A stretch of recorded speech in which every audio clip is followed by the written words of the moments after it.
What is up, my friends? This is the Protect Your Neck podcast, and I'm your host, Dan Tom. Analysts work you'd find over at MMAJunkie.com, as well as LineMovement.com. But on this year program, the Protect Your Neck podcast, we break down high-level MMA. That's what we're going to do here tonight. Whenever you're listening to this, hopefully it's before the fight, because I'm recording it a couple hours, actually, after the weigh-ins on what is Tuesday, West Coast Pacific time. Of course, the fights will be going down slightly forward in the future in Abu Dhabi, Yas Island, or Fight Island as it's being marketed as. So yeah, thank you guys for joining me. I'm going to do you a favor and make it an expedited edition, but whether it's expedited or a longer breakdown show like it was last week, thank you, Fernanda Prates, for joining me, and thank you for all of you who dug and checked that out. Either way, I always list my picks and plays at the very end of the episode if you want to skip ahead.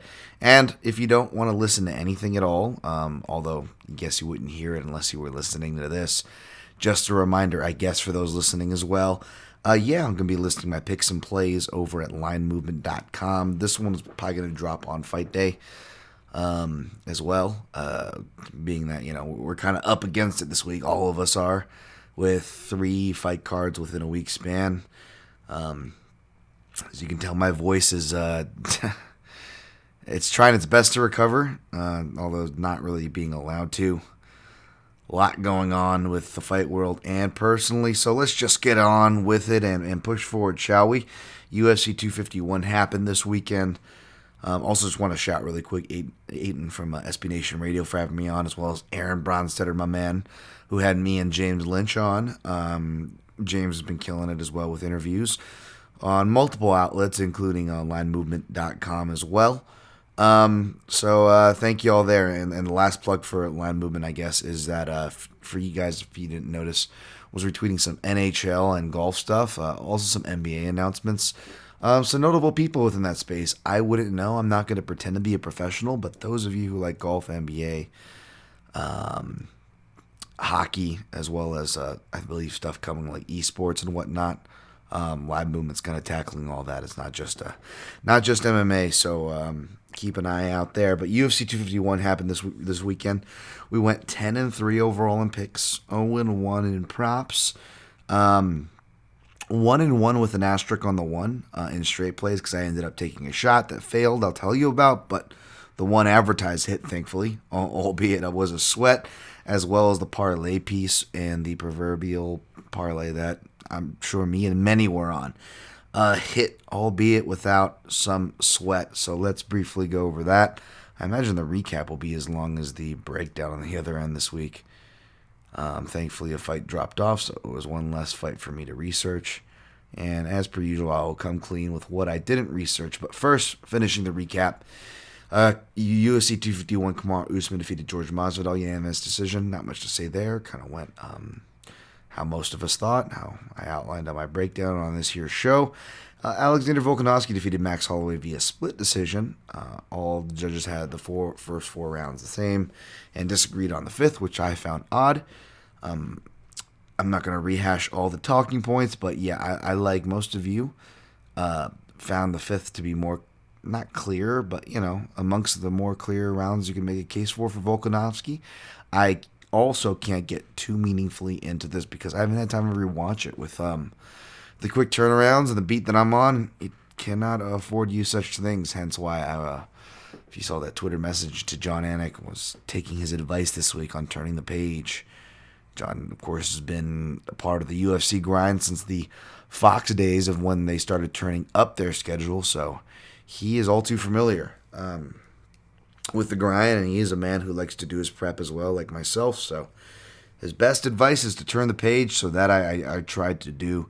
So I was not able to re-watch this back, but it looked like things shifted in the third round. I was, of course, just ridiculously high and taken a gas by Holloway and the adjustments that he made, which started to resemble, at least from my initial watch, his time march variations that he kind of did to Ricardo Lamas, and when I often refer to Max's building in regards to the leg kicks. So I guess that all but made sense, but Volkanovski found more adjustments with his left hand and the leg damage. I imagine accumulated. Got to go back and rewatch. But we saw less of that from Max after the third as Volkanovski was allowed back into the fight. So it was a close fight. I disagree with his robbery stuff, but my score, like it was live, was 48-47 Holloway, taking the first 3 rounds. So I'll let you guys know when I ever get back to it. But yeah, I don't disagree with the scores going either way. I do disagree with people saying it was a robbery. Peter Yan defeated Jose Aldo, defeated via 5th round TKO. Perhaps what we kind of do, I think like I said last week as I shouted Phil McKenzie with the sadness hedge, or as I kind of often refer to it as like overcorrecting the steering wheel. I think we all did versions of this if you were a fan of Aldo. And not that we or I didn't give credit and as well as credence and hope that we could get a classic fight. Perhaps we didn't give it enough though, right? And yeah, because it delivered as far as the classic goes, and did its job in that way. Aldo almost overperformed, and I'm never one to count on him to bring the kicks back, but he was doing a lot of it in the bag work leading up to this on his social medias. And like I tweeted right before he started unleashing kicks, you could see from the way his rear toe was pointed that he was going to kick. And what I mean by that, folks, is generally from kickboxing stance to even somewhat of a boxing stance, especially for MMA, you'll have the lead toe, lead foot, with the toes pointed to the opponent. Again, not a hard and fast rule or 100% rule of thumb, but just the general rule, right? And the rear toe will be kind of pointed at a 45, not too far forward and not too far, perpendicular out to the side, making a T. However, the more perpendicular it is, the more out to the side, the more kind of teed off at a right angle as far as the directionality of the toes and foot pointage goes in the stance, shows more propensity and loading and thought to kick. I remember not having like much footage to study off of the dude I was going to fight, amateur MMA, Marvin Eastman's son. And aside from like some wrestling drills and stuff, like there was just like a lot of pictures of him like posing in front of the bag or this or that, but he would have this heavily like teed off stance. And I knew they loved themselves some Muay Thai over there. So I was like, oh, this guy, not only is he probably going to have a heavy right hand, he's probably going to have a heavy right kick I have to watch out for. And sure enough, that was one of his main weapons. So the point is, you can tell a lot just from how someone stands, what their intentions are. And Aldo, I mean, he was Aldo of old in the sense of kicks, although shout out to Ryan Wagner from the Fight Site, at Ryan AWAG MMA on Twitter, if you want to give him a follow. He had a much more sobering, sad, but more appropriate take as to why. And even though, maybe Aldo is not completely shot in the sense of not firing back in a deer in headlights, BJ Penn, he didn't come out and go BJ Penn like I thought, was fearful of, like I said on this podcast. But perhaps there are some hallmarks there as far as timing, eyes on seeing the timing coming at him, and his own admission to these speculations, the fact that he was hesitant to go to a lot of these weapons, even the ones that maybe could have served him well, like more body shots, and not just body shots that were serving up within the Dutchie combo, right? To serve up and set up the leg kicks or kicks.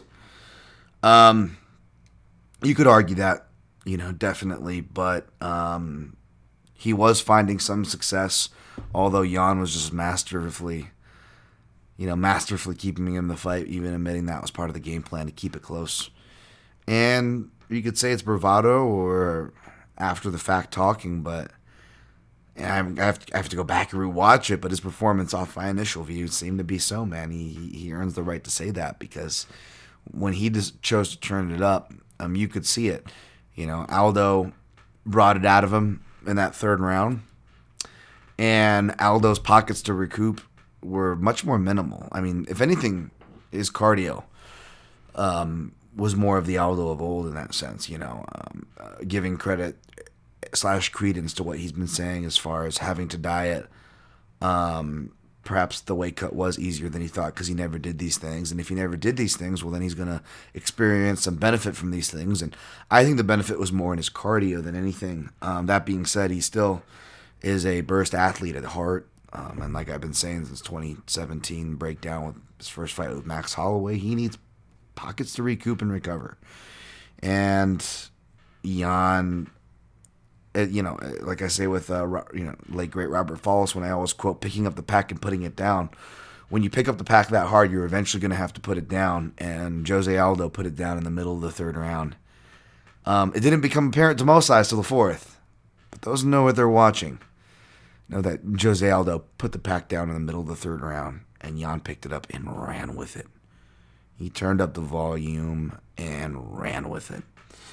And although those weren't wrong, and they were very intelligent takes, in fact, people suspecting that Aldo would go more to the body with Jan's shelling propensities, and that'll be something to look for, especially if it's much further from happening now because he's going to face Sterling, hopefully, before anything. But, if you were to face, a Sanhagen, a long fighter who also knows how to dig hooks to the body in close, something to watch for. So people weren't off from that. But the reason why I was calling for body shots on Aldo, even though Aldo shells a lot less, he's more of a head movement. Even with the head movement, you're moving your trunk, and that's going to take energy. Not just moving your feet, which everyone talks about, but no, moving your trunk takes energy too, folks. And when you move your trunk, your legs are still going to be there, which is what Chad Mendez showed to us way back in 2014, showing that, hey, he's a good leg kicker, but he could be hit too, folks. And even though you're moving your trunk in your midsection's still there to be hit. And then furthermore, something I said, I believe, in the breakdown video on this podcast, and maybe even on the Line Movement betting show as well, with Dan Levy, is that what are the body shots going to do to a bantamweight, Aldo? Forget the styles, which are great points on either side if you're calling for body shots. That'll be a theme we'll revisit here shortly in the main event for Ige versus Cater. But when you have a fighter going down a weight class, it feels like the body shots have always traditionally been more effective. Whether they're a guy like Cowboy, who always kind of had trouble with body shots, he seemed much more fragile at lightweight than welterweight. I think we can agree there, right? Or just guys in general who maybe didn't have body shot weakenings, but, they go down, and that's where the injuries start to happen. We'll talk about a fighter in the co-main event tonight who, Ryan Binoy, by his own admission, that's what happens when he goes back down to flyweight. He's more injury prone, riddled with injuries, right? And he's back at flyweight, and we'll talk about that.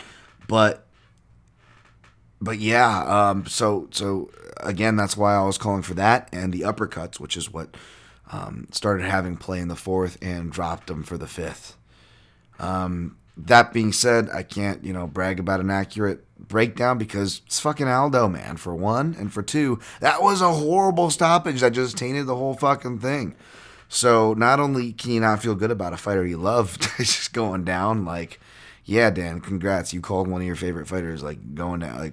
Okay, what's your reward there? You're like, yeah, you're right. It doesn't feel fucking very good. And what makes it feel even worse is that you got fucking Leon Robert. I almost wanted to say Leon Edwards, but someone on my timeline, I want to say it was Brad Taschuk. Who was just on here for a top 5 not too long ago, making a joke, although that sounds more like a Lance Fishel joke if it's Leon Edwards. But no, it was Leon Roberts, who you should not confuse by looks, but yes, maybe perhaps by two English guys and with a similar name or something. But yeah, Leon Roberts, who is an experienced ref, but that was just a bad call. And like I tweeted, that's the problem with waiting for that one hard shot to stop a fight. That philosophy is kind of broken.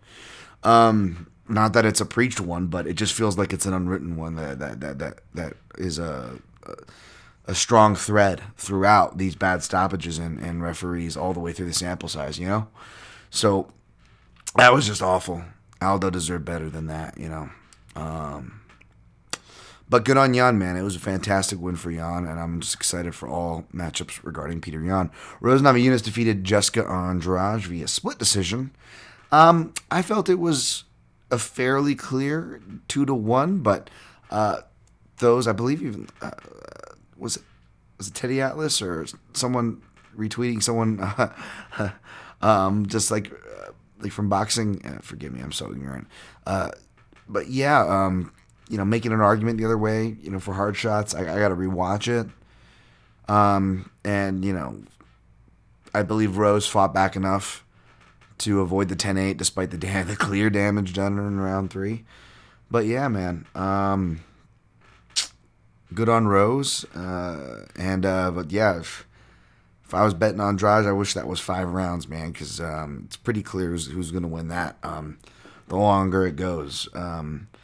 Shoot, even if they had a rematch, I think that I would probably pick and play the other way because I imagine Andrade would be an even bigger dog if they made that fight again somehow. So, there's takeaways on both sides there. Good on Rose, though. Amanda Ribas defeated Paige Van Zandt. Pretty clear. Armbar. Not much to say there. Yuri Prokachka, as I take my turn, as we all stumble on that name, defeats Volkan Ozdemir, second round KO. Again, do as I say, not as I do, folks, because as I did, I picked Volkan, but with one of those things where I break it down and I go, but if Volkan doesn't finish him or has to exert a lot of energy in the first, perhaps there's a live betting opportunity there. And sure enough, I think Yuri was even a bigger dog going into the second, and that's when he was able to dance and cash on a tiring Ozdemir, who I said, again, just because Yuri's the bigger guy and used to fight at heavyweight, he's going to be the better athlete in multiple ways, including mainly gas tank. So I'm not beating my chest because, again, I was on the wrong side, and I even more so didn't take my correct analysis. So if anything, it makes me look stupider. So believe me, I'm not bumping my chest. I'm just hoping that you at least did as I say, not as I did, if that made sense. Muslim Salikov defeated Eliezer Zaleski dos Santos via split decision, 30-27, which made no sense. 29-28, 29-28. I had a 29-28 Zaleski, and I would actually forgive someone for going 30-27 Zaleski. I would be willing to accept a 37-27, 30-27 Zaleski way before Muslim Salikov. But, like the joke was going around, I heard many of y'all say it, and y'all were right. A guy named Muslim's going to be hard-pressed to lose a decision in Abu Dhabi. I was on the wrong side. I was on the right side of this fight, I guess, in a pick. I'm not bumping my chest because I wasn't confident in it, hence I didn't play it. Because I was initially going in and taking Zaleski like many of you, but I got scared away from the Zaleski side of it. Zaleski was much more conservative, which was probably good. Maybe he saw what I saw as far as Salikov being his stylistic kryptonite on the feet, which was part of the reason why I ended up siding with Salikov, albeit somewhat reluctantly, right? But how much of it was the fact that these fights, which we'll talk about, and we'll talk about my prop play, which will be an over, the opposite of this, where I rarely go under. I usually scoff at unders because I'm just not that guy, and I just feel like they fucking hit and they miss way more, At least the good line ones, they're attempting at points of entry, will miss so much more than they hit, and I'm no better, folks. I'm a hypocrite. But yes, how much of it, and I'm not trying to soften the blow, wrong is wrong, but yes, how much of it with not just this fight, overall, we were questioning how much of it was the time of night, which we have to, consider. So there are probably two things playing against it as far as why it was conservative on the feet. And even though Salikov, not as much of a coaster as we like to stereotype these guys, or maybe even him himself. That being said, he nor a lot of these Wushu Sanda Russians are opposed to coasting when given chance, right? So that's kind of what we had there. Salikov did have improved ground, like some, including myself, suspected, which was enough to get him out of trouble spots and make things kind of murkier, although Zaleski still probably had the edge in those exchanges and obviously had the edge on paper. But again, the reason why I couldn't back Zaleski is win or lose or crunch time, you're lucky to get more than 2 takedowns from him. I don't think we got much more than that in this fight. So And that's the problem. You can't. It's hard to depend on that, especially when you don't have the game over, man. Submission game, which Mccann Amirkhani reminded that he can if he focuses on it and instead of trying to gas himself out boxing like he had been before. Mccann Amirkhani wins, defeats Danny Henry via sub anaconda choke. Beautiful. I love that when you get the single hook in and you drop back for the boa is what I call it. People call it an arm in guillotine, but considering there already is an arm in guillotine that's much more practical, basic, and burnt into our lexicons, I figure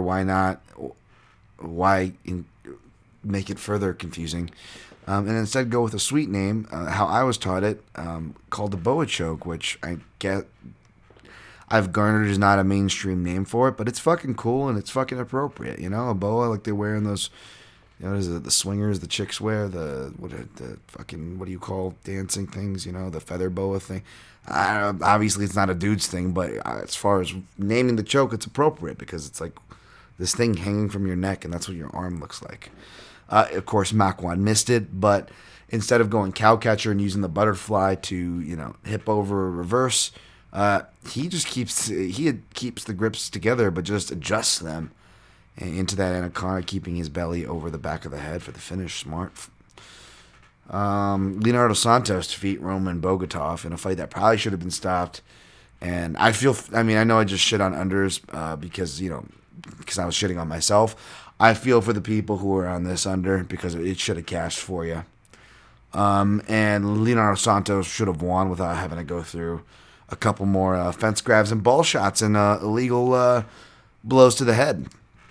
But there's something about a lot of these guys, man, from Russia or M1 and a lot of these places, FNG. They're like grabbing fences and like the fouls are freaking normal. It's really weird. I know a lot of yous who've been at this and watching the tape know what I'm talking about. The proverbial 1-1 miss with the asterisks is Maxim Grishin, who lost the unanimous decision to Marcin Tybura. This was my fear. I probably should have given it more credit and credence because that is what happened as far as Tybura using his belly to lay and pray. And I show you the back mount. You talk shit about Dan last time on the podcast. Okay, we get you, Marcin Tybura. I know you don't sound like that, but that's all I got right now, my voice. And good on you. Still look like, just an ugly slop fest, just like he had with Sergey Spivak. With that essentially looked like two dudes fighting for an ice fishing hole in Northern Europe. And Marcin Tybura will forever have that look. Good on you, Tybura. And, thankfully I went small on the Karadov Kendall Maxim Grishin, but that's what I get for playing a team. Oh, wait, I shouldn't say that because, well, we'll get to that play. We'll get to the next card. Ali Paiva defeated Mongolian Jim Norton or Kazakh Zalga Zamagulov via unanimous decision. That was a sweat.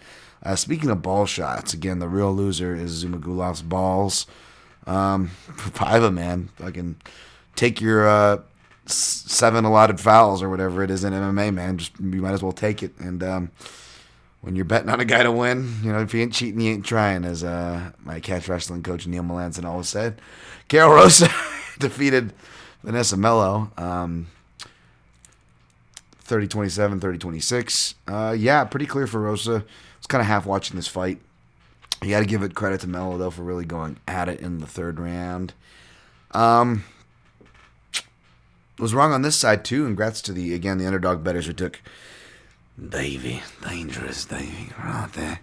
Defeated Martin Day via third round KO. That was a beautiful KO. I mean, how do you not love Davey Graham? He was apparently a nice guy, yet I give him this really creepy accent there. You just call me your dirty dog and I'll come through. Dan, come on, stop creeping at your listeners with the Davey Grant impression. He's a nice guy. Really happy for Davey Grant and happy for the homies who cashed on that bet. I just don't think Dave's going to put it together at that point. It's been has it been a tough week for Hawaiians. You got fucking my dude Boston Salmon getting iced out, and then the next morning Martin Day gets iced out. Max gets robbed. No, it's just kidding. But you know what I'm saying? You feel for Max. He goes 0-2 to the champ in a fight that you could have argued he won. So let's see what happens on this next card as I Time schmamp here, 25 minutes. Wow. Yeah, let's hope that this breakdown is faster. It's going to be UFC on ESPN 13, folks. As I log in here, Kattar versus Danny. I hate these fights. I'm so happy when guys from Extreme Couture make it, whether obviously when it's a guy like Justin James, who I actually know and trained with, to a guy like Ige, who I've never trained with, never been out and had beers with or anything like that. Like, I'm not going to front like we're buddies or anything, but, all my interactions with him have been nothing but great. He would be in a lot, even before he went to the UFC, just because, he would come in with Ali or Ali's guys because he would be Ali's guy in Vegas. And just real quiet, humble, super polite, no ego about him. Just, such a nice guy, hard worker. And, even the guys I was rolling with were just talking about, I was rolling with some Extreme Couture guys as far as that small focus group I referenced the other week or a couple weeks ago now. But, they just high praise on Ige and such a hard worker, man. And then he turns on the ego. He keeps, like my old karate instructor says, it's good to have an ego. You just keep it in your back pocket for when you need it. And that's what Ige does, man. He pulls it out for fight time. And win or lose, which he doesn't lose often, and even when he does, he is coming forward. He is not discouraged. He's hurt. You can hurt him. He's going to come back the next round. You can get him in a bad position. He's going to come back the next round. You can beat him in there during the round from a bad position. He's going to come back the next round. He almost consistently loses round 2, except for his last fight, oddly enough, although, obviously his very contentious scorecards.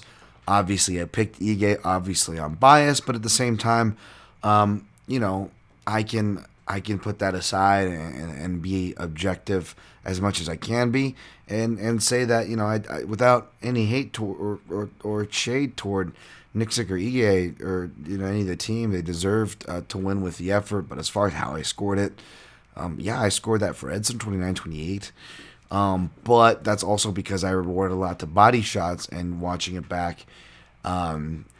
You factor in that refs have a terrible radar for body shots, so maybe they didn't realize that Ige was hurt, and they just saw Ige try to shoot a takedown, fail, and then have to eat, about 7 to 10 seconds worth of ground and pound shots.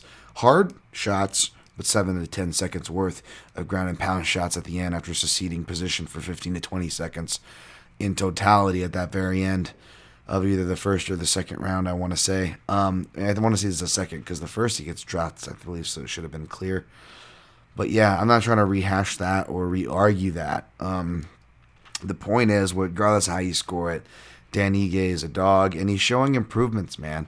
Especially in a fight against, a guy like you can't set like Edson Barbosa.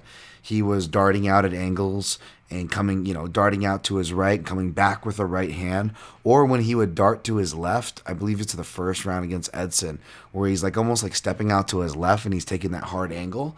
And then he almost has like a loose collar tie / hand in the face, punch hand in the face, whether he's reaching or trying to punch with his right hand.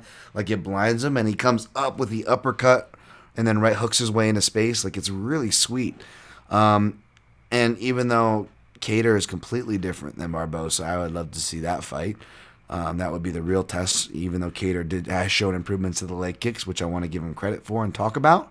And I do in the breakdown on MMAJunkie.com for the in-depth. If I miss anything here, please go there for that in-depth.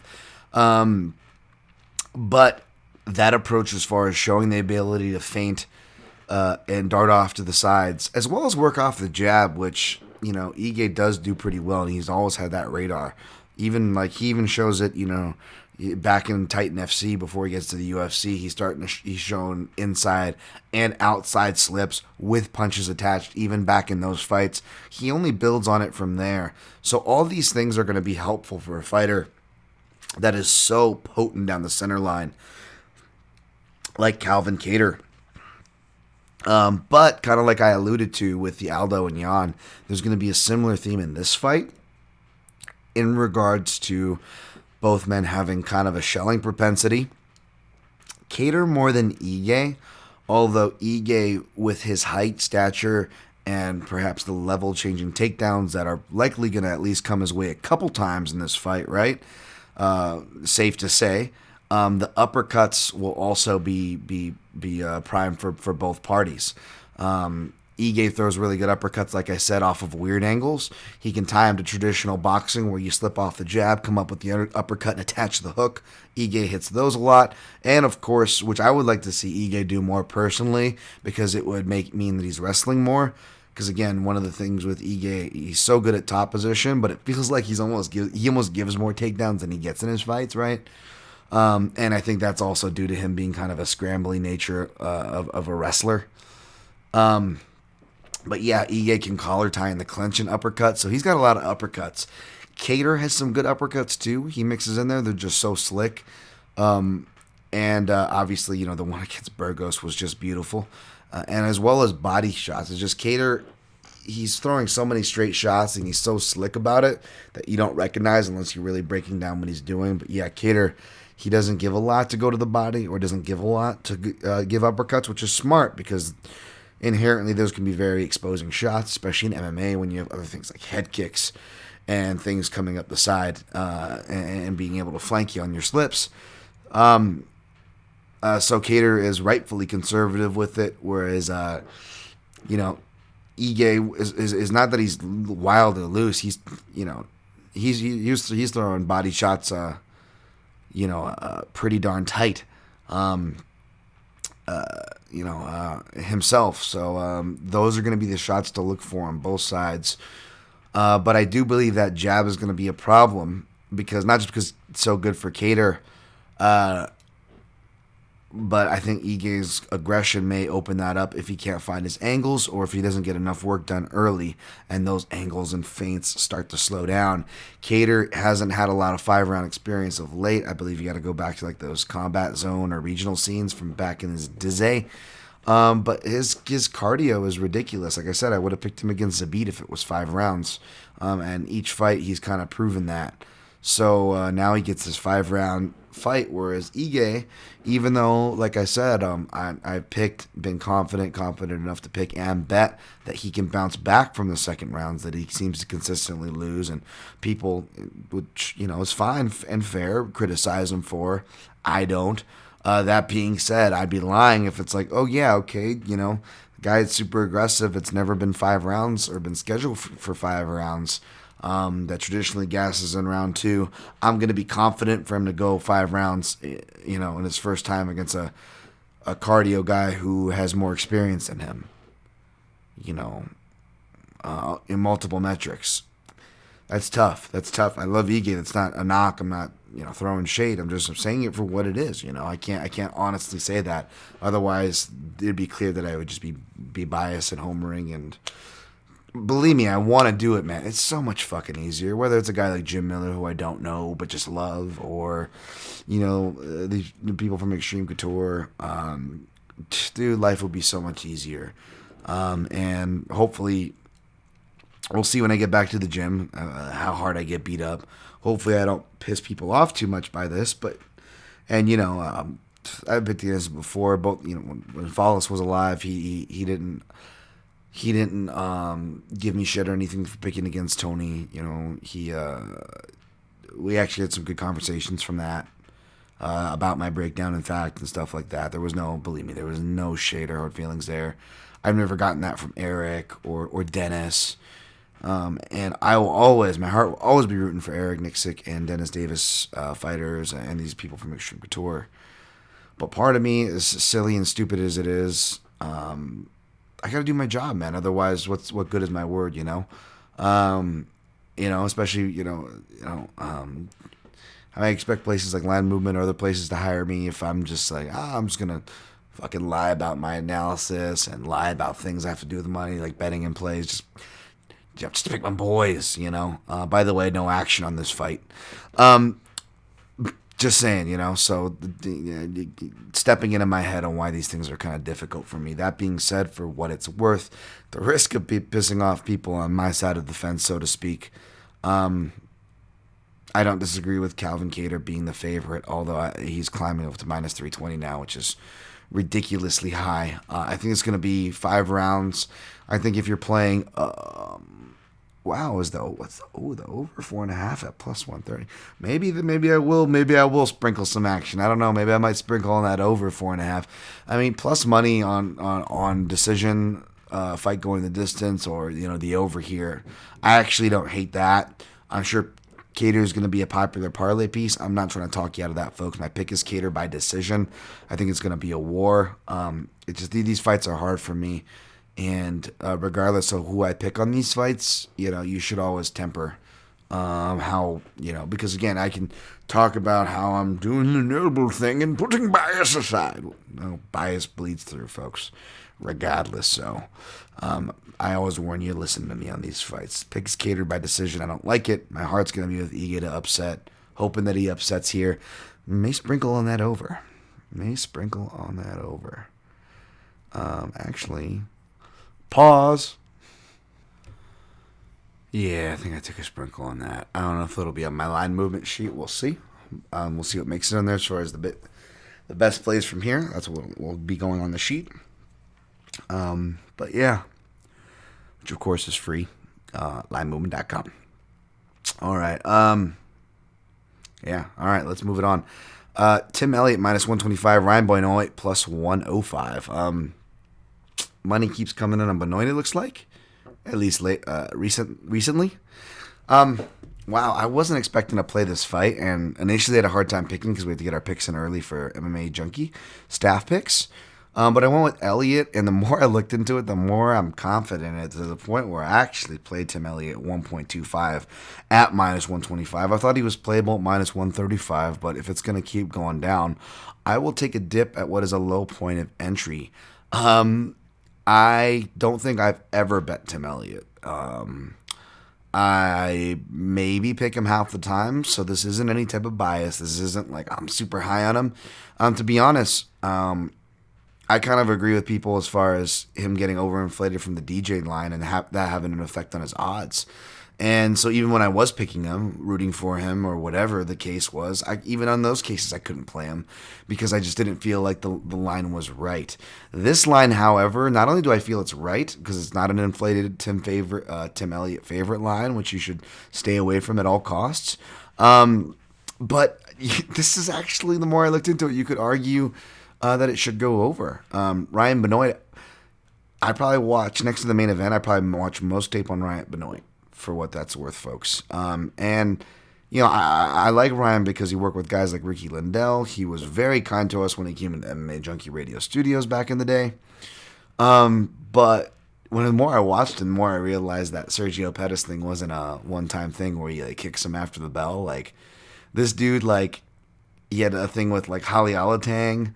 Ashkan Mokhtarian, after he knocked him out, they had a hard time getting him off, and he went to the brother and headbutted him through the cage, and even John Wood, who was his corner for that fight, was like, dude, bro, calm the fuck down. It was you know what I'm saying? And shout out to Spencer Kite, by the way, one of the better dudes on Twitter, one of the better dudes in the space, of course, writer at UFC.com. Just talented dude, writer in general. But he had a good interview and piece with Ryan Benoit that I read leading into this. And, he feels like he's putting it all together. He seemed pretty open and honest about the injuries, kind of like I alluded to earlier in the podcast, how dropping to 125 seemed to just kind of open up all these injuries for him. It was a prior camp. He was having to go with Canelo's guy, which was a great connection for his boxing, but then he had Saxon Jinjira for Muay Thai to go somewhere else for his jiu-jitsu. Then he would travel to Vegas to go with Ricky for wrestling. And you could see clearly he was just having trouble putting things together. Caught onto his own with what he admits to in the article that I just cited. And, he feels like that's all different now, training at Renzo Gracie's in New York, which is kind of weird because I don't want to say no shade to Renzo Gracie's, but Renzo not really doing his name too much good right now. He's quoting with other names and so on and so forth. You guys probably know what I'm talking about. If not, don't worry about it. Save yourself. It's not exactly the most complete gym, and these guys are there, of course, what do you call them? What's the Gracie? 170 at Bellator. Likes to surf. Which is funny because Neiman's a Jew, man. Neiman's dad's Jewish. Wonder how he feels about So, anyways, the point is there's much bigger guys there than Ryan Benoit. So it's like, what's going on with that, you know? And then not only that, New York is obviously the epicenter, which Benoit even admittedly said on Media Day was, you know, challenging, obviously, like all these fighters are for the beginning of his camp. You go back to his last fight and was at 135, and you know, he was going that like, oh, I feel good at 135. And again, kind of adding on to and only strengthening what's already on the paper, both on his record and what he's saying on record in interviews. But he also says it for his 135 fight that, wow, I get a lot less injured at 135. I think I may consider this for overseas fights because for overseas fights for sure. And, well, he's got an overseas fight, except this one's at 125. And even within these fights, like he's hurting his hands or, you know, Brian Benoit's got a lot of power. And I think that, excuse me, the knockout will be his best path to victory. And he certainly can rock Tim Elliott. But Tim Elliott, you know, you can rock him, but he's really hard to finish by strikes. I think he's only been stopped once or so. And you got to, you know, follow up and submit him. And that's never been Ryan's thing. He's never been a club and sub guy. You know, I think he's got a purple belt in Brazilian Jiu-Jitsu, but you don't really see it. And granted, like, you know, Goldie and stuff back in the day were like overinflating his wrestling just because his, you know, props. I don't want to shit on anybody, but I just want to, you know, you got to give props to the commentators of today and like the standards that guys like Stanek set, both Brian Stan and John Anik, as far as prep goes, because otherwise, like, you could tell, like, oh, commentators from the prior era would just kind of get the one prep sheet with the one highlight, and they kind of hang and they just pontificate on these things, you know, and, oh, this guy's a Muay Thai master, and he was a state champion standout wrestler, and this guy's got super wrestling chops, and, like, all these things, and they just start overinflating it. And, you know, like, the best wrestling thing Benoit's really done is when guys get behind him and body lock him and try to take him down, and he kind of weaves the inside of his leg in to kind of stifle it. Like, otherwise he's getting taken down a lot. And again, a guy for a knockout threat, he's getting rocked a lot in a lot of his fights consistently, going from back in the day, both at bantamweight and at flyweight. So it's like, yeah, he's one of the more potent threats, and it's something to be proud of at that weight class with knockout power. But as far as what he's giving to what he's receiving, the ratio is not that wide as far as even just sampling out his strength of striking. And I want to believe him with the New York thing, even though, like I said, those things kind of stacked against him. But we kind of already got a glimpse of him with the New York camp. Now, granted, those first camps, like I always say on this podcast, they're always going to be the adjusting period. So in that sense, he should look better this time around. But again, it's also a pandemic era. Is he going to look better? Tim Elliott, for as inconsistent as he is, Elliott's consistent. You just can't trust him.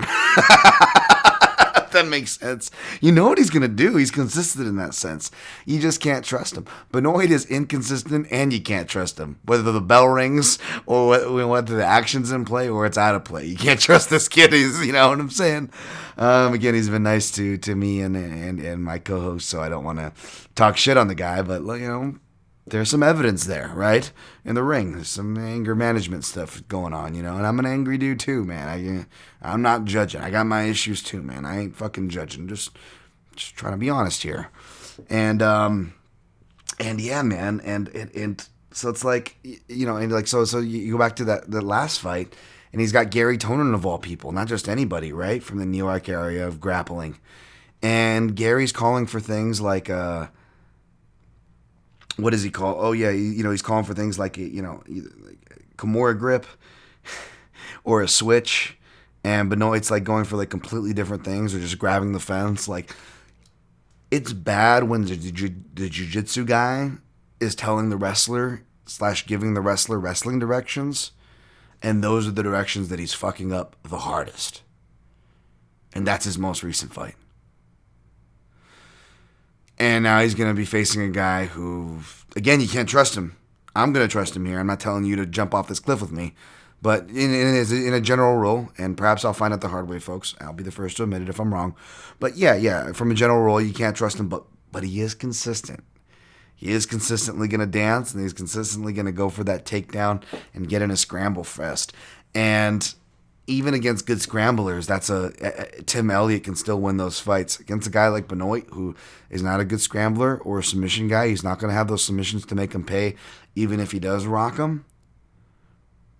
I think Elliott gets this. Elliott already had experience fighting in this pandemic era. He's making a turnaround. I know we got to be careful of those things, but we've also seen enough people win. / now a lot of people are making their second times around. So I don't know how much we can really live or die on these pandemic turnaround stats. But Elliott looks to be in great shape coming in. He's got his boys Krause and whatnot, and then he's also going to have people that he's familiar with from the Extreme Couture side who will be there. Again, he's coming off of 3 losses, but that doesn't matter in MMA, man. It comes down to the matchup. So you could almost look at it like, someone losing 3 in a row is not the most confident thing. But how many people that we think are done that lose 3 in a row, we think they're done, they shouldn't be getting a shot. It feels like those people, when they do, regardless of how we feel about them or the fact that they're getting a shot, or regardless if we agree with it, it feels like they are winning those fights more than they're losing those fights right now, folks. And Tim Elliott just upped his contract. He's feeling good. I usually don't like that. That's usually an omen. It's like a kid. It's like they opened the Christmas present too early. Are they going to be deflated now on the actual birthday, right? But stylistically, I feel like Ryan Benoit's just perfect. Unless Ryan Benoit, who's been going southpaw more lately, he throws that hard head kick. Unless he tags him with that. Like we saw him knock out Mccann, and Ben Wynn rocked Elliott and eventually got the finish. Unless Benoit hits that, which again, I don't even know if he can follow up to finish like a Ben Wynn can. I think Tim Elliott wins this, and you're going to give me a low price of entry, like minus 125. I'll take a shot. Again, you don't got to follow me off this cliff, folks, but this was one, and I know, Elliott gassed out, but Royval can actually, threaten on the feet and on the floor. I think Elliott can get his breaks if he doesn't wrestle himself into a hole, that is. But again, he's not going to have a guy who can scramble with him, much less submit. And Royval, you say what you will about his wrestling, he's got good submissions, and his showing his scrambling has been getting better. So for what that's worth, right?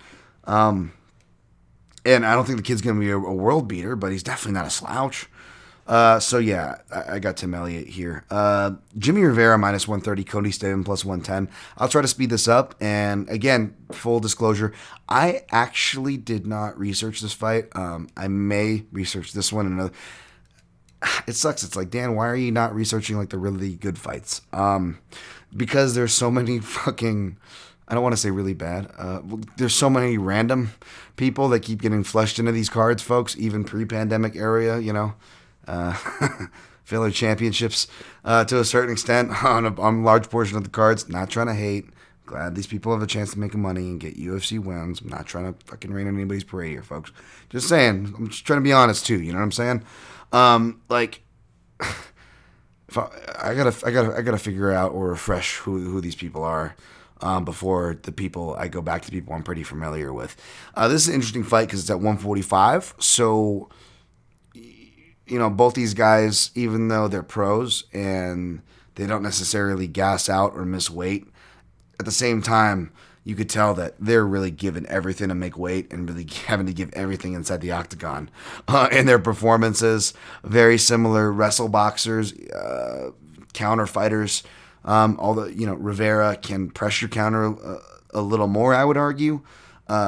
Stamen can pressure more in the wrestling and grappling area. However, kind of like my dude Mike Bone, Bad to the Bone, released on Stats on MMA Junkie that I retweeted on the Twitter handle at Dan Tom MMA there. Jimmie Rivera, just as you would expect from the stout takedown defense, amazing takedown defense. You know, you want to talk about camps that like aren't wrestling camps, that aren't. Well, Nova and Niao is big name now, but like I'm talking about Nova and Niao in there in that small ass space. And Henan Barao is fucking doing his dishes in the same place he does his laundry.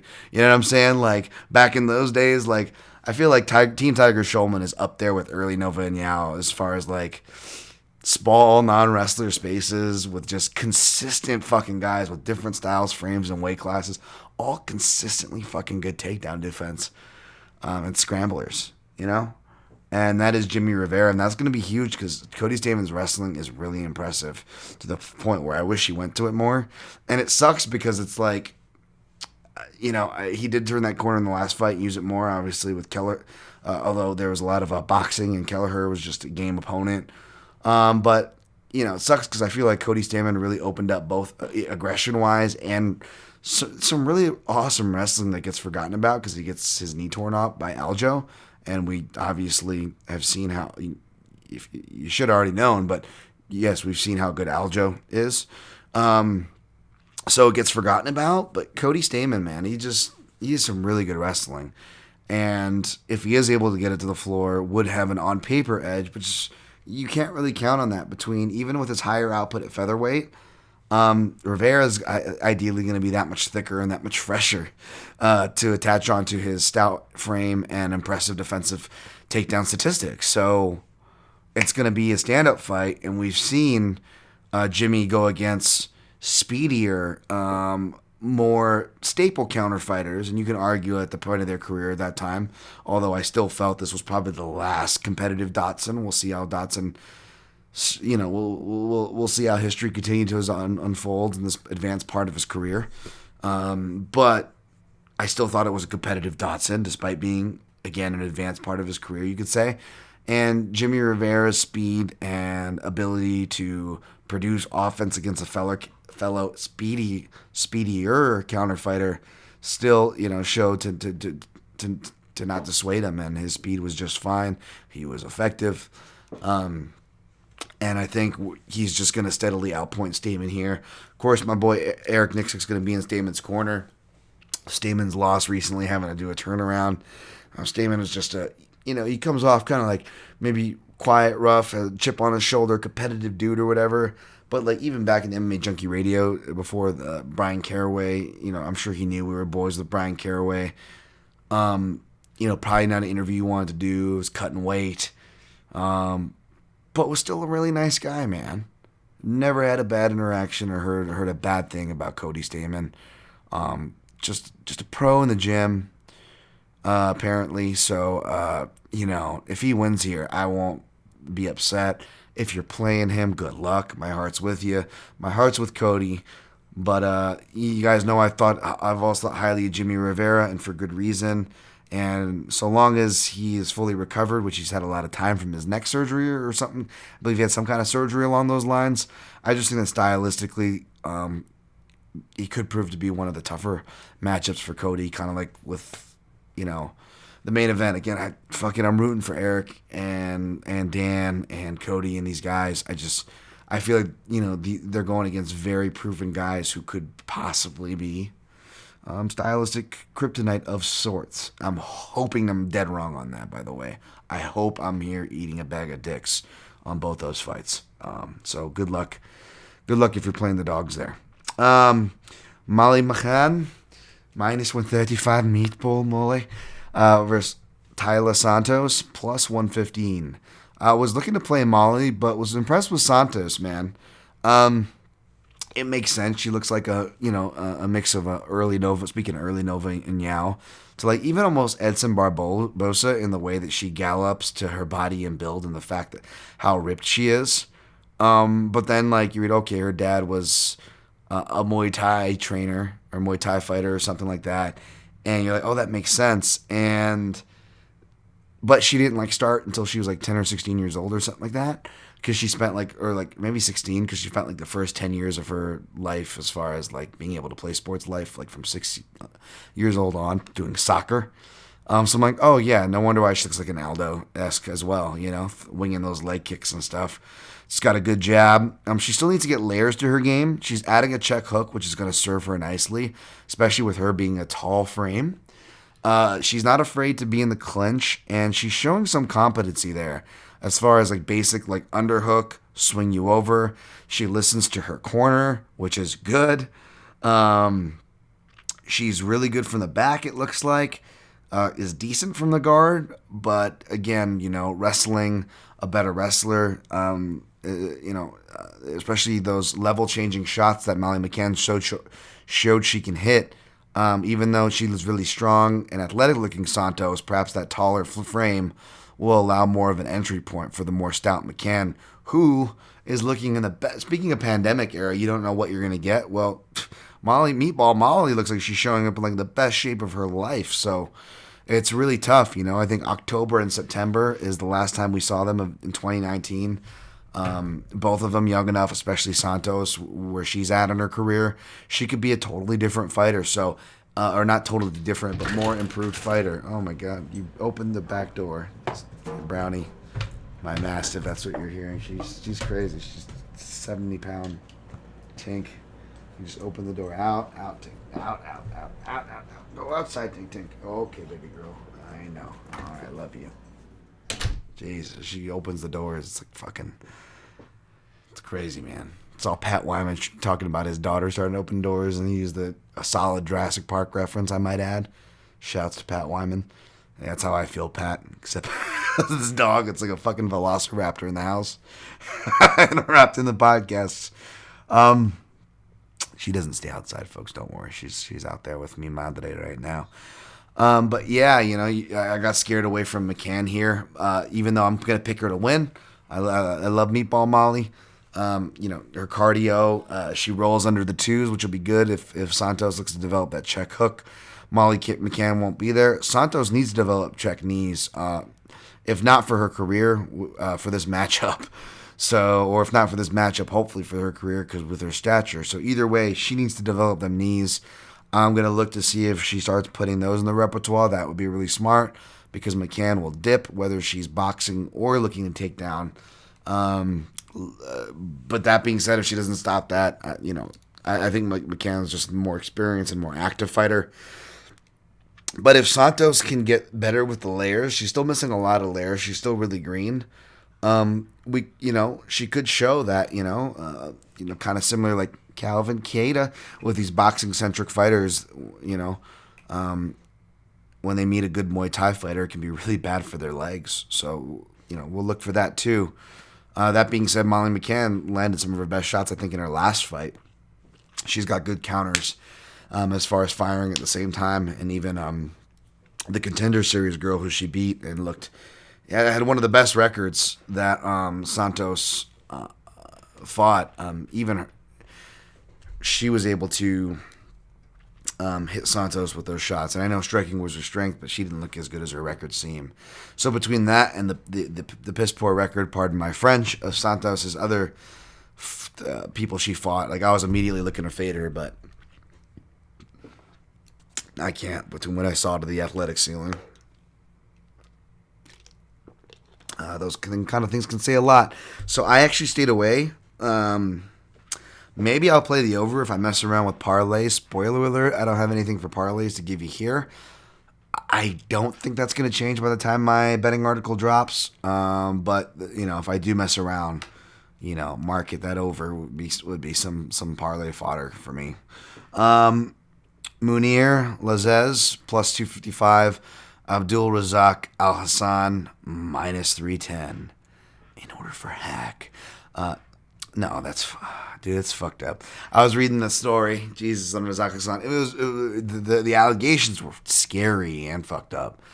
And then hearing the story, and I'm not judging jury on either on what happened, but, apparently it was false accusation, and obviously as bad as fucking... Not even obviously rape's bad, but even just male grooming, not that he was accused of that, to, that's a popular word, isn't it? To just imposing, using your stature as a male over a female in any kind of way. It's just gross and scary, right? But at the same time, man, so it's freaking false accusations. And although I hope Abdul Razak can find peace and let go of that anger, and just channel it for fights. Even for that, there's plenty of other places you can draw anger from. It just doesn't feel like a healthy place to draw anger from, regardless. So hopefully he can find peace there, because I don't know if I can agree with that. It's a very dangerous emotion to feed. But at the same time, fuck. I mean, as far as the mental, especially in today's social media age, that kind of allegation alone could cause a good person to contemplate, taking their own life, much less in the day of social media. So just be careful who you accuse, whether you're in some type of a lineup for a real crime, or whether it's like 99% of us are lucky enough to just judge from the safety of our telephones and social feeds. Even from that sense, let's all be careful when judging, because I definitely don't know any fucking facts. But I do know that he's probably a deserving favorite here, despite not fighting since UFC 228. And from what I saw from Munir, which was only not as relevant fights, but it was 3 of his last 5 fights I watched. He's a fancy kickboxer who hasn't really been challenged, has been fighting on that Middle East circuit. Does not appear to have a good ground game or counter wrestling. His balance is enough to do flashy stuff, but when his balance is when he's forced to do something, he just seems like he's putting his weight in all the wrong places. I feel like Razak can do whatever he wants. I don't blame people for using him as a parlay piece. It's just weird with the sample size. That's what's keeping me away from a lot of these fights lately, is the sample sizes. So I'm going to take Razak by end of the first round KO. But, yeah, I don't know. We'll see. I'll look at a round 1 prop maybe. Look at the round 1 props if you're really degenerate or something like that. Khamzat Chimaev, the Chechen, raised up in Sweden, wrestling and MMA-wise, training over there at All Stars, minus 335. John Phillips, the White Mike Tyson, plus 275. Looks like John Phillips has his own place, according to the socials. I don't know if he's training in the backyard of SBG guy. What's his name? Connor's coach, John Kavanagh. I don't know. Hard to tell with old John Phillips. He's always got that knockout power. But even the bag work he's doing at home, he's leaning way over his front knee. Even on the bag work, he's looking off balance. I'm like, oh, come on, man. I know I fucking knock me silly, obviously, folks. I'm just saying. If I got to be critical here, right? It's at least... and again, that's something I've been seeing a lot of these guys where I'm questioning their bag work, whether it's Mike Perry or Jose Aldo. Both have lost, right? Obviously, John Phillips is much more closer to one than the other in that spectrum, but either way, it's not looking good as far as common threads go. Whereas Chimaev, despite being a wrestler, even though he, in the more recent fights I was able to get my hands on, was standing on his feet longer than I'd like to see him, I guess it kind of makes sense because it looked like he knew that it was safe to test his stand-up in those fights. So from that perspective, I guess I don't blame him, but he does have a nice right hand for what it's worth.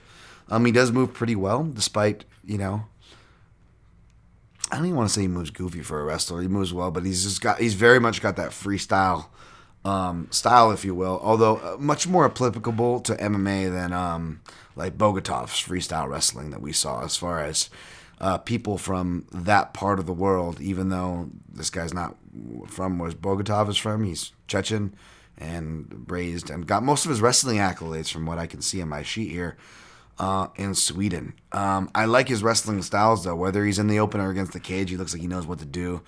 I really love his riding styles. He stays tight. He stays clamped. He doesn't keep his legs in between for leg locks, but he stays clamped over the near side, while either using, he'll grab to threaten an ankle, the far side, with his far side hand, he'll look to punch, make room for a second hook even. His wrist rides are just second nature. So I think he does what he wants to John Phillips. So I don't blame anybody for parlaying there. Maybe he'll do Chimaev, Al Hassan, and an over in Mccann Santos for the fuck of it.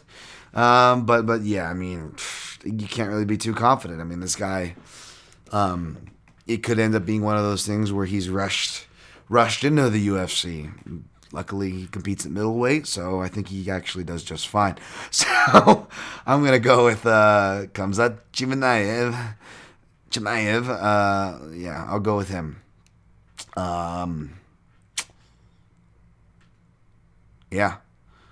Let's go. Ricardo Ramos minus 155, Lerone Murphy plus 135. When I was talking about, damn, why do you stay away from the good fights? This was another one. I didn't get a chance to go back and watch Zubaida Tukhugov's fight with Lerone Murphy. Although, Lerone Murphy's credit, he will be one of the people returning back in Abu Dhabi. And those people have been doing well for himself, even if it, albeit controversially, Muslim Salikov. And it won't be as hot this time. So was it like debut? I don't know if it was too short of notice, but it may have been somewhat short notice of a debut. And you're in the hot version of Abu Dhabi. This will be air conditioned. How does that go?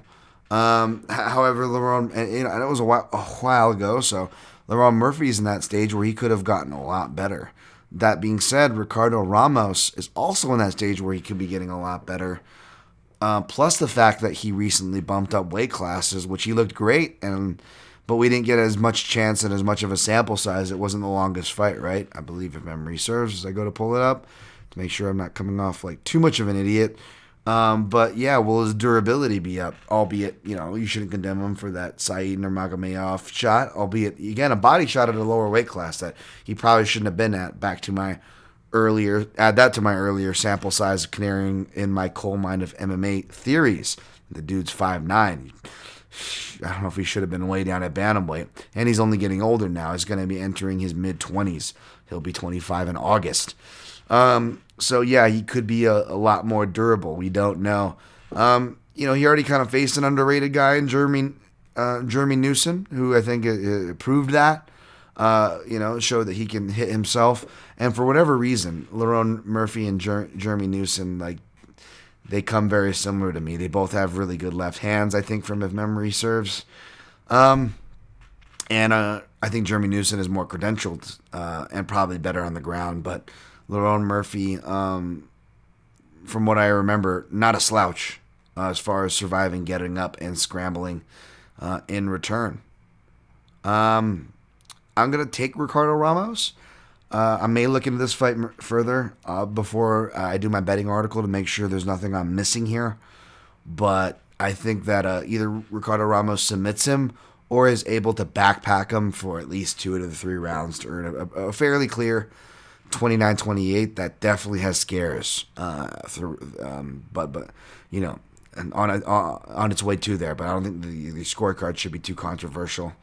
If it makes it a decision, again, that is just my initial take, folks. I didn't fully study that fight. So let's bump to the next fight.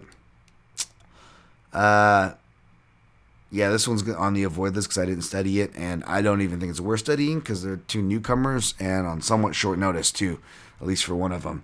Modestas Bukauskas is actually, I believe, the Cage Warriors champ, and a lot of striking, I believe. And Andreas Micheladas, but I'll call him Michelada. I believe the dude's more of a grappler when I read his profile. Neither have too many crazy accolades aside from the obvious Cage Warriors title for the favorite, and he's also not fighting on short notice. This is a light heavyweight fight. Yeah. Hopefully there's some fun action, but I'm gonna go with Lithuania, man. His dad was a no holds bar Russian champion, and guy's got a lot of regional chops. So slightly better competition, better organizations.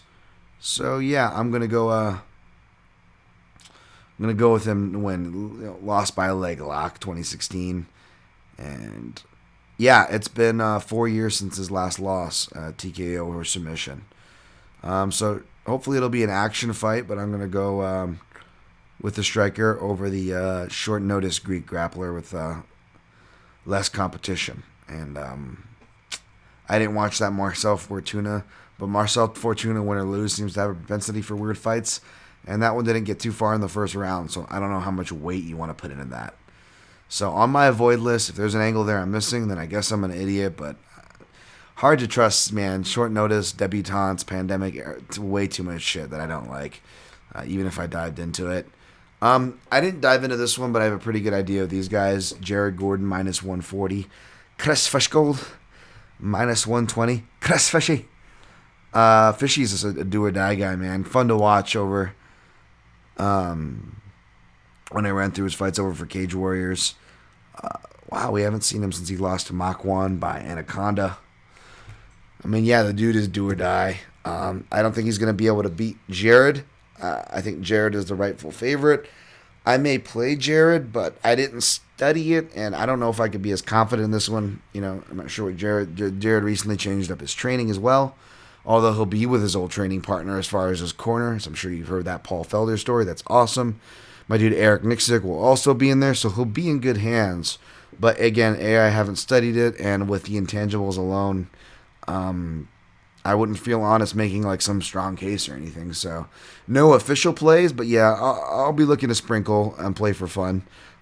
We'll see. Maybe it'll be serious if I get time to look at it a little more here before fight kickoff. But I'm going to take Jared Gordon over Chris Fishgold. You know, Fishy's a black belt under a decent name. But so is Gordon as far as his brown belt goes, is no slouch. So, and he's just scrappier. I think he's the better boxer. And I wouldn't be surprised for him to either get a TKO and be on the right side of a TKO for once, or a club and sub, which I think is more, they're a club and sub or a finish on the ground by strikes, which means there's probably some angles there like to play, but I'll see if I get into a Gordon inside the distance or a Gordon straight play is what I'll be looking at there. One of the few underdogs I'm going with, Liana Jojua comes in at plus 155. Diana Belbita minus 175. Although I think there's a wrong favorite, I do think this fight should be close to a pick'em. Like, I wouldn't even hate if it was like a minus 115, minus 105 line. Even though I think we should all agree it should be closer, whether you could care less about this fight and aren't playing it or are, I think that's a common thread there. Could be a little closer. I do also believe that the wrong person's favorite. So by that alone, I'm going to take an underdog shot. Again, taking someone off a loss, it's dangerous. You know, I know I just faded an FNG champ last week, although you could have argued that he would have won, could have won, or maybe even would have won, should have won, or at least got a draw with the ball shots, right? Jesus Christ. I'm going to be backing an FNG champ on this end. I don't know if I picked her or not. I don't think I did, but I'm not going to take credit for it because if I picked more ass, it was because of bias because, you know, she trains, you know, under Dennis Davis, switched over to Extreme Couture. And in hindsight, you know, it made sense. She's a big bantamweight and an deceptively experienced bantamweight, and you have an deceptively underexperienced, at least in comparison for that spot, a girl who should be fighting at flyweight, which she's now at her rightful class of flyweight. Then you have on top of it that, you know, Sarah didn't even make weight and is able to get on top. And by the way, again, back with the Abu Dhabi and people that have done well coming back to Abu Dhabi. She's making her UFC debut in that hot Abu Dhabi, and she's got a big top position girl on her in a fight she's already tired. Like, yeah, of course she's going to shoot a bad shot to give up that position and have nothing to give.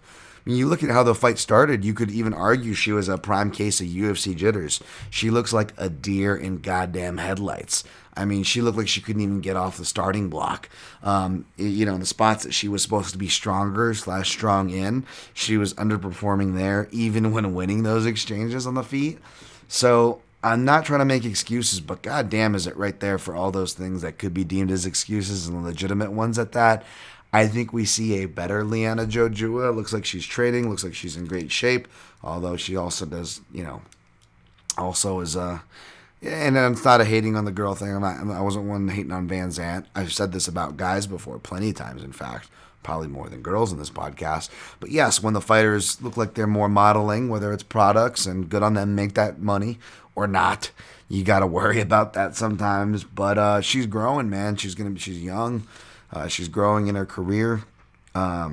She's got some grappling accolades.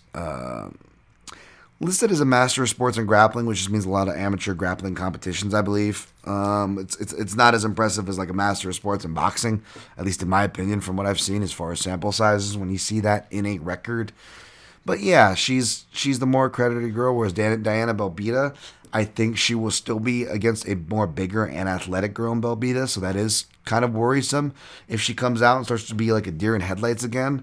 But I don't think we get that same girl if you look at Jojua. Granted, smaller stages, not as good as opponents, but this won't have the big stage feel. There won't be audiences there, but she will be back in a place where she's familiar in Abu Dhabi. And it won't be as big of a girl or as talented of a girl. Belbita will be more apropos with the regional talent she's faced. Belbita, it looks more experienced on paper, but she's really only been fighting for a year longer. And any somewhat notable names she's lost to and or been finished by.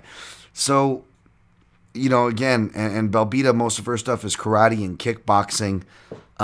She's got some arm bars there, partly because Ronda Rousey's listed as her hero here. Jojua, much better off her back, much better arm bars. And Belbita just looked like a fish out of water, was just grabbing fences, giving her back against Jojua. That's going to be bad news. I think Jojua can at the very least secure a backpack or go transfer to a mount to secure a round and do some damage. I think she either gets a gritty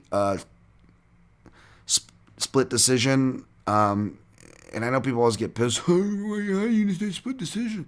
Like, dude, close fights tend to be split decisions, and those decisions tend to be wrong according to most of us. Like, is it really that crazy to predict a greasy decision? Like, I'm sorry, but if it doesn't, I see Jojua getting a submission. So, in other words, I feel like she can either win the decision. I feel like it's 60-40 in a decision. I feel like that's not too hard of a case to make. And if there is a finish, I believe it's Jojua that gets it. And I believe that that's also a more potent pathway for her to win by submission. I'm not sure I'm going to jump on an inside or a sub prop when I just feel like there's a line that's just worth taking a shot here. You don't have to follow me off a cliff. It's only a half unit compared to the 1.25 units I'm playing for Elliott at minus 125. But at plus 155, half unit's more than enough for me to take a taste. Even if it's a bad taste, I can live with that. I'm going to play Jojua. You don't have to follow me off the cliff.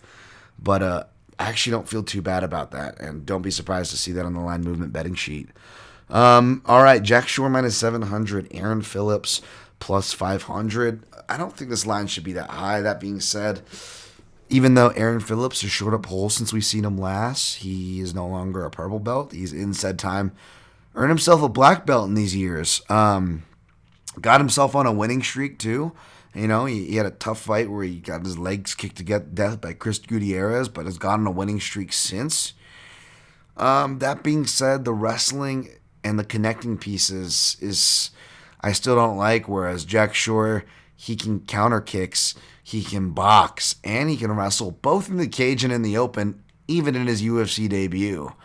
And I know Noelan Hernandez isn't the biggest name, but he's the guy that's more talented than given credit for and can be dangerous in spots, like I believe he's proven.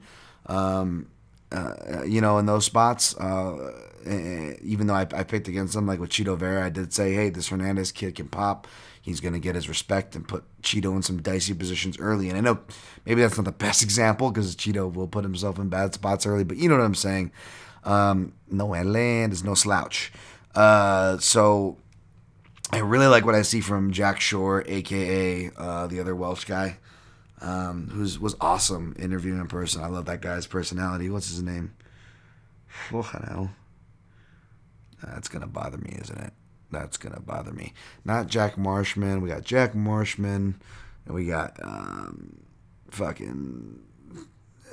Jack Shore. Welsh UFC fighter. Who pops up? Who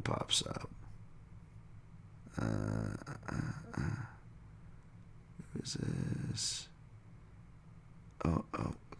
Two wheels on line. I'm sorry, folks. This is really bad. I know. Who is this fighter? Brett Johns. That's it. Brett Johns. Jack Shore / Brett Johns.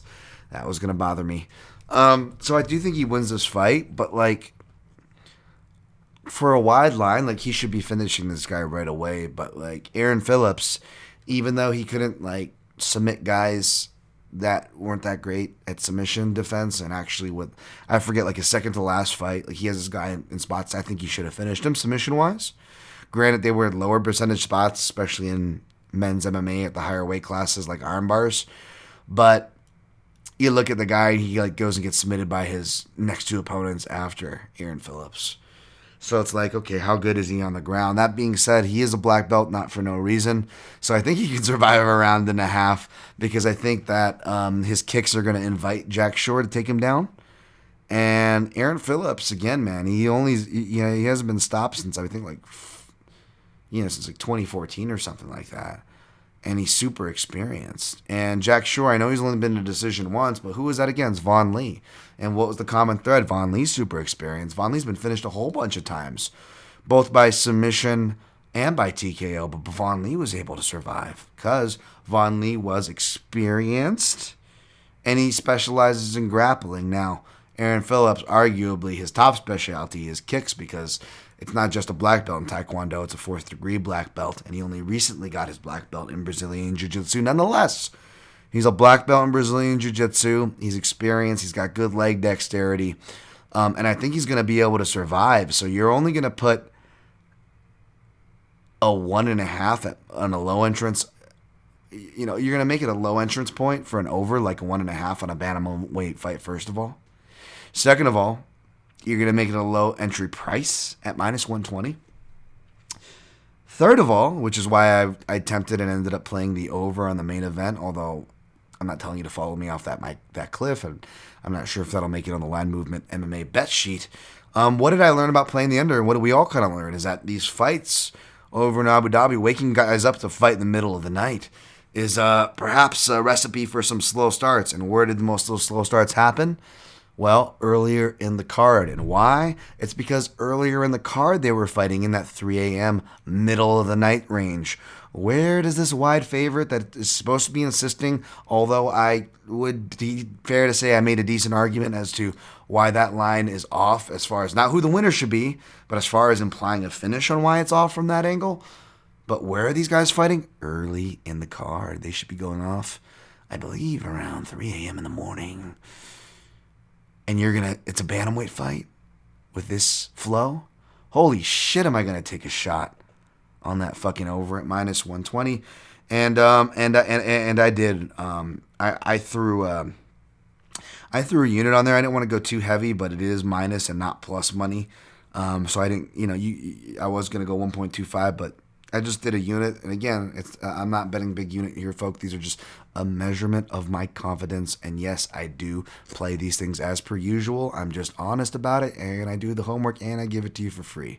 You can hate on that if you want. Definitely not telling you to agree on it. Just telling you what I think for free. So you don't got to follow me off the cliff, but that's what I'm playing, folks. All right, going to recap from top to bottom. How long did we do here? Jesus Christ, man. 1 hour and 24. Fucking hell, that's way too long.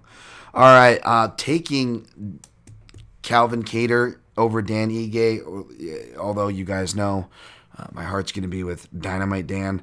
Taking Tim Elliott over Ryan Benoit. Taking Jimmie Rivera over Cody Stamann. Taking Molly McCann over Taylor Santos. Taking Abdulrazak Al-Hassan over Monir Lazez. Taking Khamzat Chimaev over John Phillips. Taking Ricardo Ramos over Lerone Murphy. Taking Modestas Bukaki over Andreas Michelada. Taking Jared Flash Gordon over Chris Fishgold. Taking Liana Jojua over Diana Belbitsa. apparently, with a silent Z there. Taking Jack Shore over Aaron Phillips. Maybe to play on Tim Elliott, a minus 125 for 0.125 units. Took a shot on the underdog, Liana Jojua at plus 155 for half a unit. No parlays for me, folks. Good luck if you're doing it. Took a shot on 2 overs. Ige Cater. I only sprinkled just a quarter unit plus 130 over the 4.5 mark because I think it's going the distance. And I also played officially Shore Phillips over 1.5 at minus 120 for a unit there. And the avoid list is Bukauskas, Michelatis, because I didn't play them. And that's it, because I still got to research more Ramos Murphy. Don't blame you for playing it. And even though I'll be rooting for Dan Ige, I can't say that I'm avoiding that anymore since I just played the over. Good luck on your picks and plays. I'll be back on probably Friday just after weigh-in, so it'll be another tight turnaround. Hopefully not as tight as this. Hopefully you guys can listen to this. Good luck this very Wednesday, and always protect your neck.